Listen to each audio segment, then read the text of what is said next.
Hebrews 4:12 says, "The word of God is alive and powerful, sharper than any two-edged sword, piercing even to the dividing us under of the soul and the spirit, and of the joints and the marrow, and is critic of thoughts and intents of the heart." 2 Timothy 3:16-17, "All scripture is God-breathed, and is profitable for doctrine, for reproof, for correction, for instruction in righteousness, that the man of God might be mature, thoroughly furnished unto all good works." 2 Timothy 2:15, "Study to show thyself approved unto God, a workman that needeth not to be ashamed, rightly dividing the word of truth." Before we begin our Bible study, if you are a believer in the Lord Jesus Christ, be sure you have named your sins privately to God the Father. If we confess our sins, He is faithful and righteous to forgive us our sins and to cleanse us from all unrighteousness. So after you do that, you will then be in fellowship with God, filled with the Holy Spirit, and ready to learn Bible doctrine from the Word of God. Therefore, let us pray.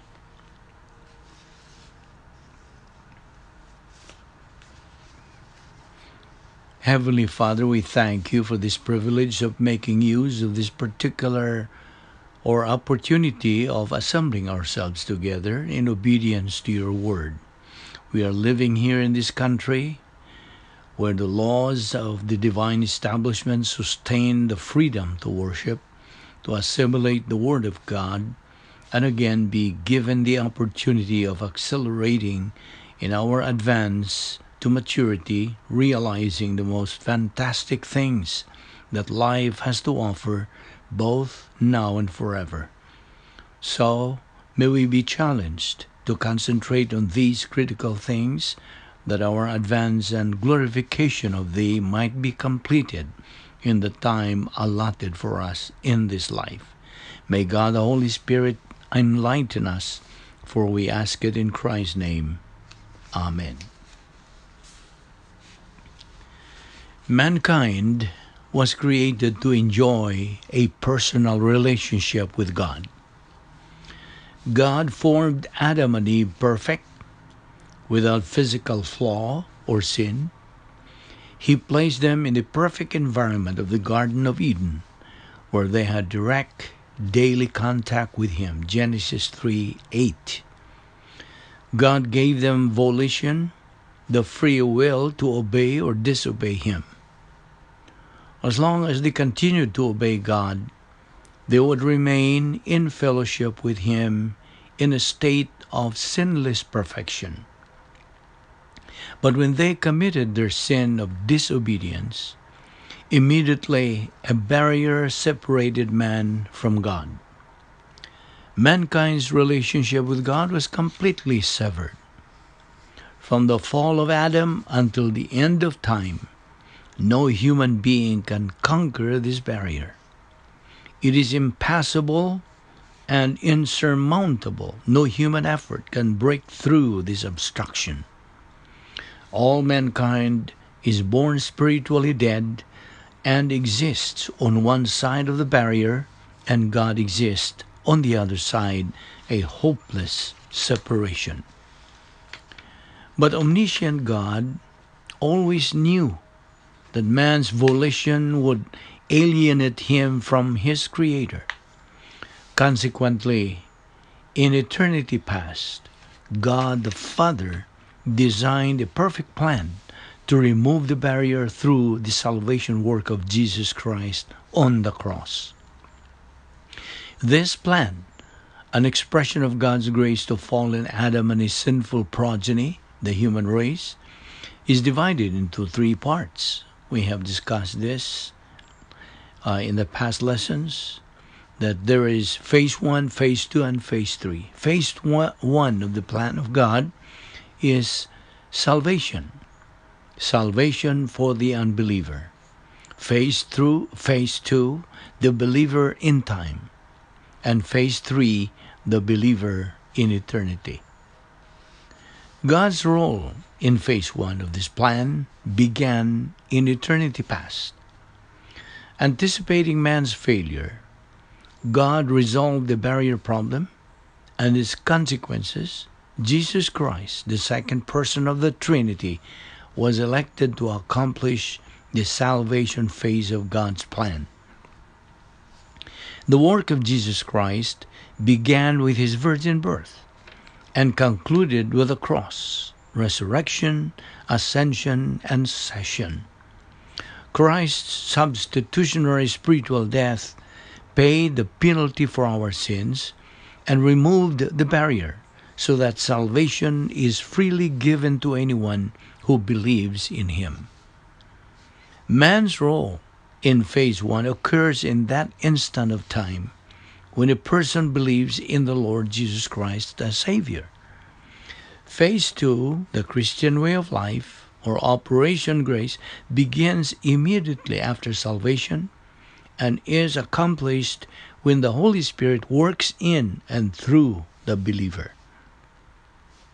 Phase 3 commences at the moment of the believer's physical death or the rapture, whichever occurs first. 1 Thessalonians 4:13-17. The removal of the barrier is solely the work of Jesus Christ. Apart from this divine intervention, mankind would face eternal condemnation and separation from God. John 3:18, John 3:36. Being condemned means spending eternity in the lake of fire. Matthew 25:41, Revelation 19:20, Revelation 20:10, Revelation 14-15. No matter what human abilities, talents, or other assets we possess, we are incapable of removing any of the components of the barrier separating us from God. Now, as we know, grace is the description of the plan of God in phase 2. Phase 2 is our concentration. That's why this is a very important discussion, how we can execute the plan of God after salvation. The second problem, once salvation is understood, is the Christian living in time. Now that you are saved, now that you have accepted Christ as your Savior, you are alive and you have to remain on planet Earth. Should you go to church? Or why do you go to church? Or exactly what does God expect from you as a Christian? Now, after salvation, some people are negative. And by negative, I mean this. There is a certain number of people who are not interested in Bible doctrine. A certain number of people who have other things of importance in their life and are negative to the Word of God, negative to the plan of God, or they are recalcitrant. Many of them are saved and going to heaven, but they have become so distracted and they have become so involved in their life that they do not have time for the Word of God. They do not make the number one priority in their life, the study of the Word of God. They do not make a priority to apply the Word of God. They have negative volition, which is the first reason for lack of spiritual growth. The second reason, which is to me a big problem, is that many people do not receive accurate biblical teaching. There are more Bible teachers out there today than Carter's got liver pills. Recently, I was in a hotel or just sometimes in the house watching television, and I saw some very interesting things as I scanned the Christian programs.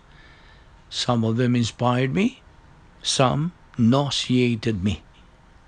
The point is that there is a lot of biblical teaching going on that is not very accurate. Anyone who makes an appeal to your emotion rather than teaching you to execute God's plan is out of line. You have to remember that.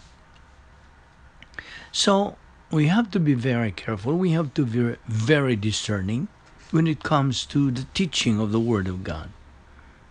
Now, as we know, grace is the description of the plan of God in phase 2, as I have said. Grace is anything and everything that God is free to do for man on the basis of what Christ did at the cross. And man is not worthy, does not deserve, does not earn it, nor work for it. It's grace all the way, while man is still alive on earth. Salvation is, as we already said, is grace. It's a gift of God. The salvation of the unbeliever is a one-shot deal. Remember that. A one-shot deal. But the spiritual growth of a believer is a continuous activity. Salvation is provided for all without any exception. 2 Corinthians 5:14 says, "For Christ's love compels us, because we are convinced that one died for all, and therefore all died." 1 Timothy 2:4, "Who wants all men to be saved and to come to a knowledge of the truth." Hebrews 2:9, "But we see Jesus, who was made a little lower than the angels, now crowned with glory and honor, because he suffered death, so that by the grace of God he might taste death for everyone." And we know Acts 16:31, "Believe on the Lord Jesus Christ, and thou shalt be saved." 1 John 2:2, "He is the atoning sacrifice for our sins, and not only for our sins, for ours, but also for the sins of the whole world." 1 Timothy 2:6, "Who gave himself as a ransom for all men." Now, remember this thing. God made a choice to provide salvation to the human race. Christ's spiritual death on the cross did not, in and of itself, provide salvation. It only provides appropriation to salvation. When one believes in Christ, automatically he becomes a child of God, and he becomes eternally secure. Thus, when he dies, he is qualified to live with God forever. God says in His Word in 1 John 5:13, we can know beyond any doubt that we are on our way to heaven. Now, here are reasons why we are assured of heaven.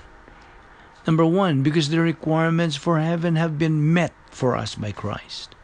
Number two, the way to heaven is not by works, but by faith. Ephesians 2:8 and 9. John 6:47 says, "I tell you the truth, he who believes has everlasting life."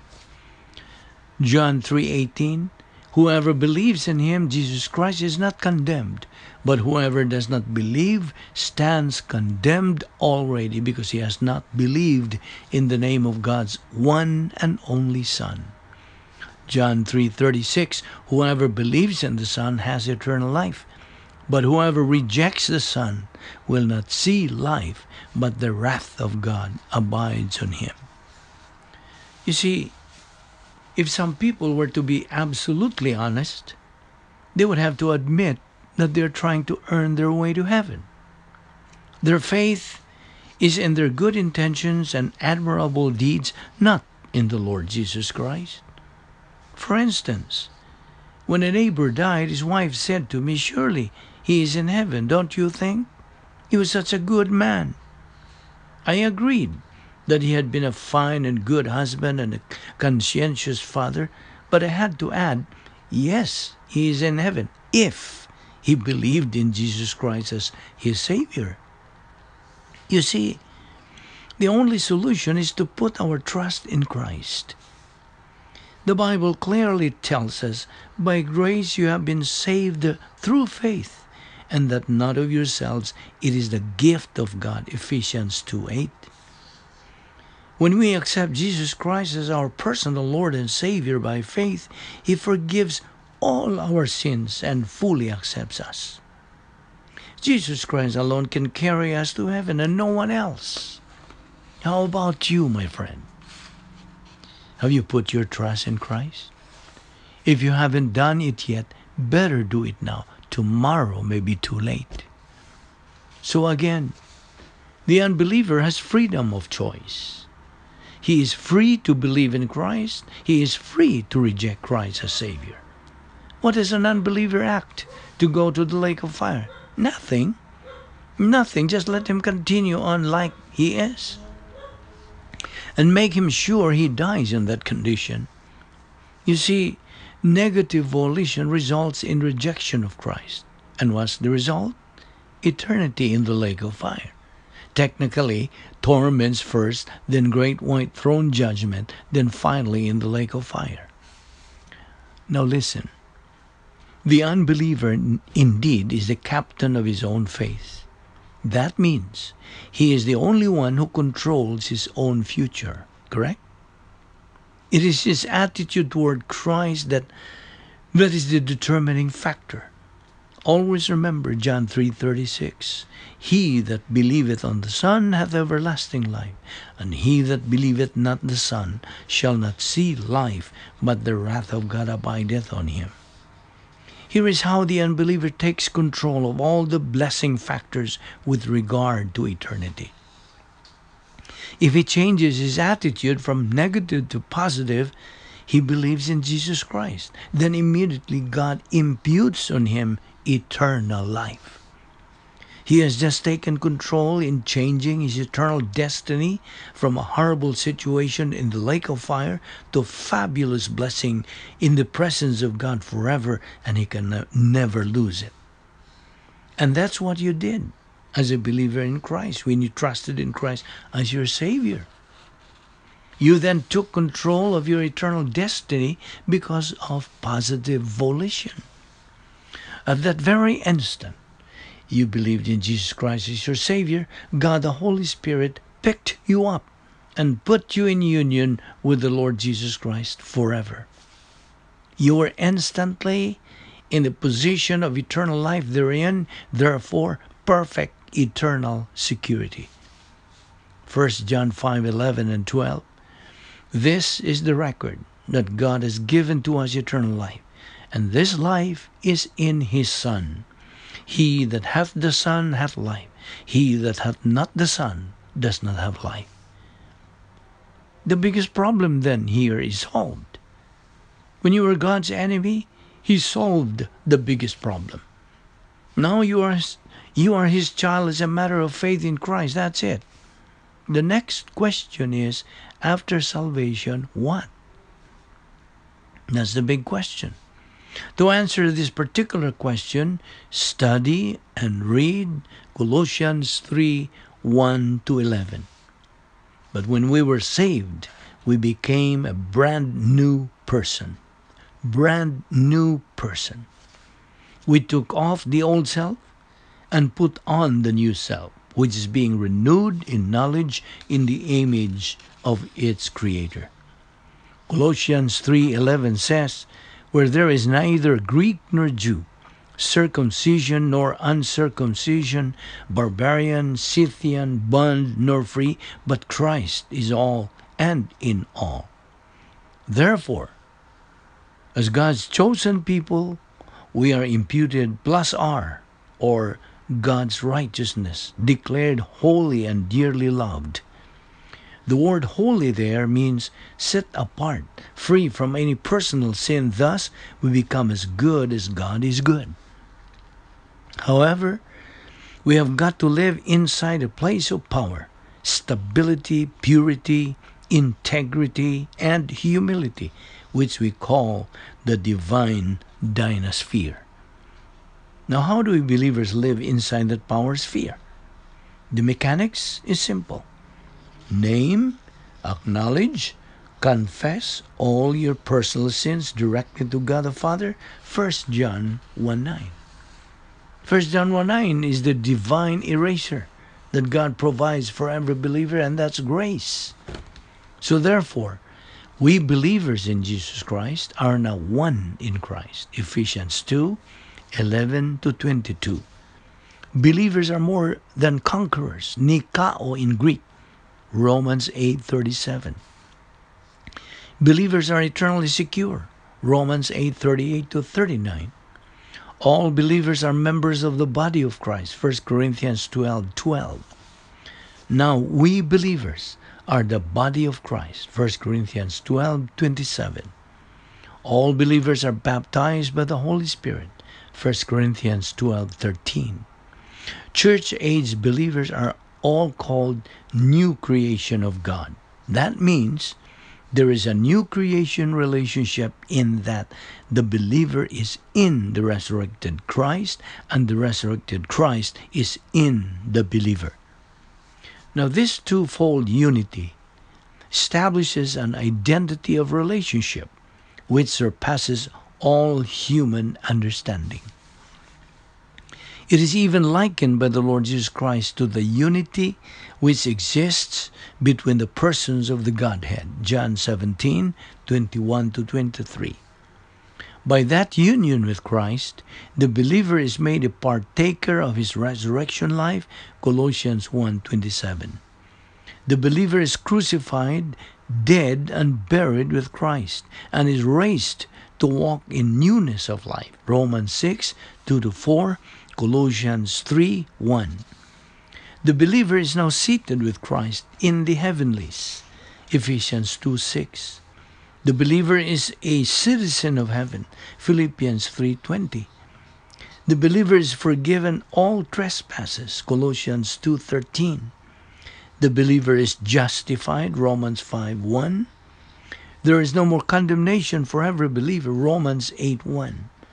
The believer is blessed with every spiritual blessings in Christ. Ephesians 1:3. The believer who is the church will be taken to be forever with the Lord during the rapture. 1 Thessalonians 4:13-17. In the twinkling of an eye. 1 Corinthians 15:52. The resurrection body. 1 Corinthians 15:35-50. The believer's victory through Christ. 1 Corinthians 15:51-58. The believer is translated out of the power of darkness into the kingdom of the Son of his love. Colossians 1:13. Now, we should remember that we have to handle our sin in this phase two of the plan of God. We have to handle our sin because that is the barrier for our spiritual momentum. So, we have to confess every now and then when we realize that we have already gotten out of the plan of God or the divine atmosphere. Now, here are some confession principles that we should take note of. Regardless of what type of sin you commit, don't hide it. Admit it. If we confess our sins, He's faithful and just to forgive us of our sins. That is what 1 John 1:9 says. By hiding it and not admitting it, you will perpetuate your existence outside of that bottom circle. Remember what I pictured in your mind? I drew some demonstration or diagram. At the moment of salvation, you were united with Christ, and that is the top circle. You're united with Christ forever. And then the bottom circle is our fellowship with God.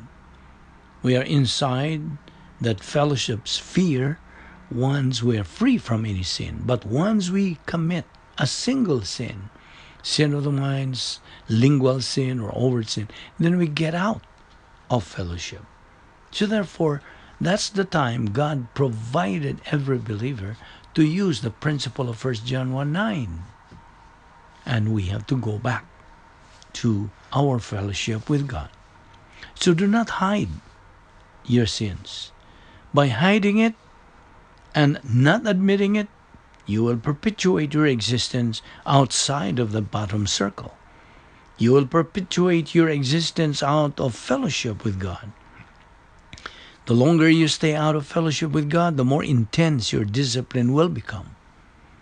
Now let me give you some principles to remember and for you to write on your notebook. A. There is no merit in confessing your sins. It is simply the plan of God. In other words, forgiveness was done on the cross.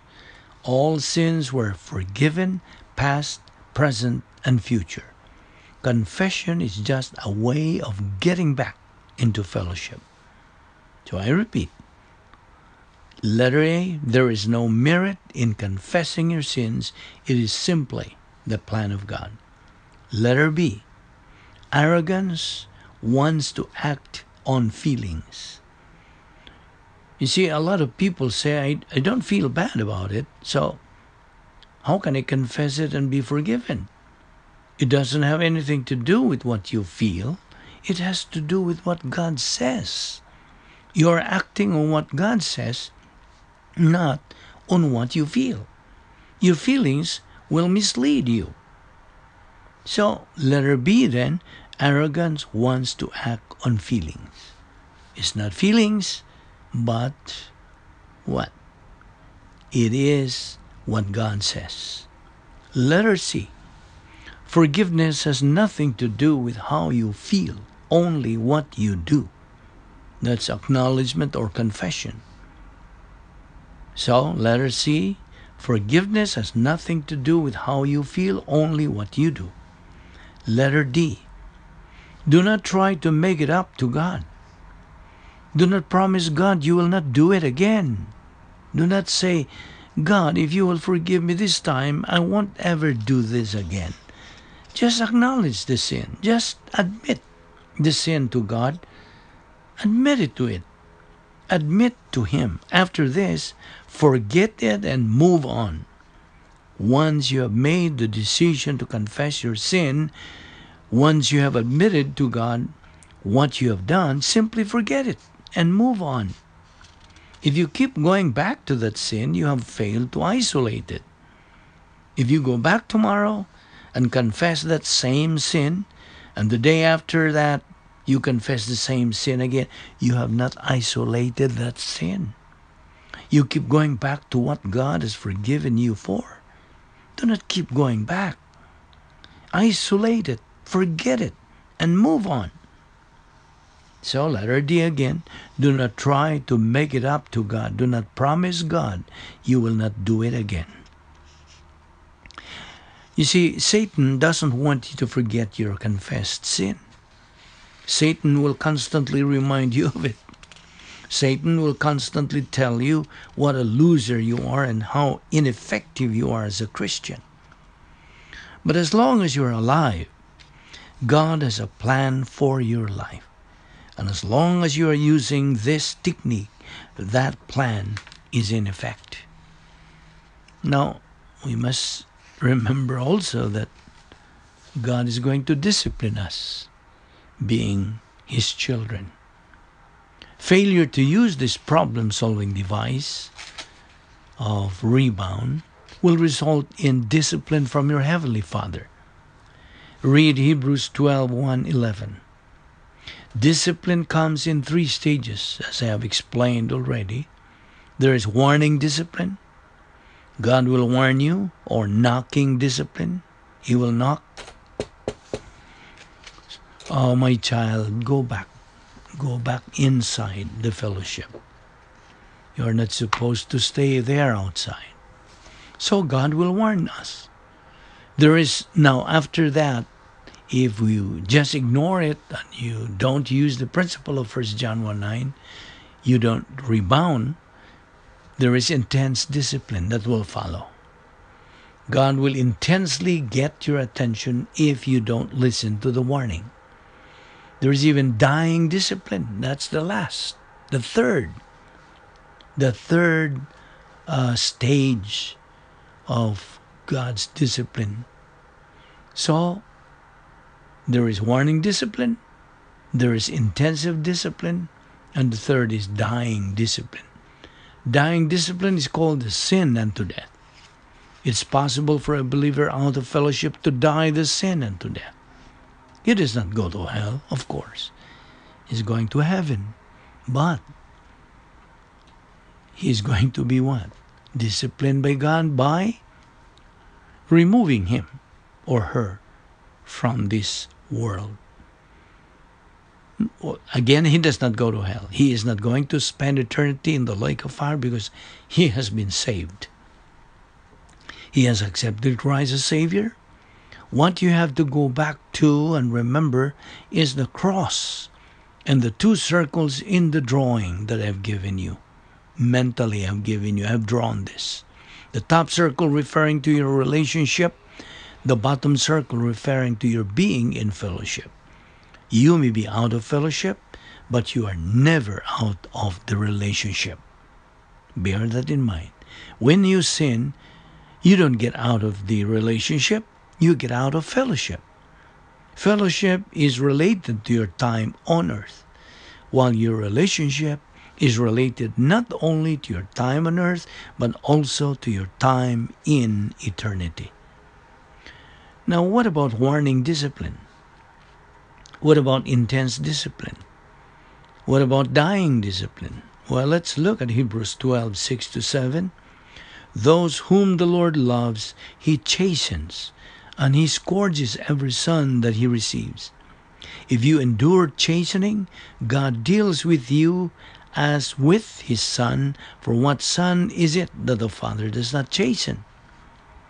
If you are a Christian, listen to this. God will discipline you from time to time as you commit sin and make bad decisions in your life. Warning discipline is when God warns you that you're out of fellowship and need to recover and get back into fellowship by using the problem-solving device that we learned from Psalm 32:5 and 1 John 1:9. Do not hide your sin. Admit it. Confess it. Warning discipline is designed to get you back into fellowship. Intense discipline is designed for the same thing. It is just that you are having to learn it the hard way rather than the easy way. You could have done it the easy way. You could have gotten back into fellowship when God warned you, but you wouldn't listen. No, God has to get your attention the hard way. He has to bring some pain into your life that will wake you up. When we discuss dying discipline, we are talking about God removing Christians from this life. You get into dying discipline as a result of your arrogance toward God, hating God's discipline, ignoring it, and rebelling towards God to the point that God says, okay, that's it. You're gone from life in time. You will go to heaven, but your time on earth is cut short. Please read Hebrews 12:5, Proverbs 15:10, and write them out in your notebook. Let us pray. The scripture declares God in this manner loved the world, that He gave His only born Son, that anyone believing in Him may not perish, but have everlasting life. For God sent not His Son into the world to condemn the world, but that the world through Him might be saved. He that believeth on Him is not condemned, but he that believeth not is condemned already, because he hath not believed in the name of the only begotten Son of God. Jesus Christ went to the cross. He died for the sins of the human race. He removed the barrier between man and God, so that man can step across into eternal life by trusting in Christ as Savior. And therefore, as you sit here with your eyes closed to assure you of privacy, you have the option right now of making the greatest decision of life, the decision that brings you everlasting life, deliverance from the wrath of God to come, the lake of fire. Becoming a member of the royal family of God, having righteousness imputed to you personally or permanently, and that is the decision to trust in Christ as your Savior. To believe that He died on the cross for you, for your sins. That's the only thing that you have to do to get eternal life. That's the only thing that you can do to get eternal life. You cannot do anything else. In response to the question, "Sirs, what must I do to be saved?" the answer came back, "Believe on the Lord Jesus Christ, and thou shalt be saved." The way to eternal life is faith in Christ. Therefore, believe on the Lord Jesus Christ, and thou shalt be saved. Let us pray. Father, we are indeed grateful for the privilege of studying your word so briefly.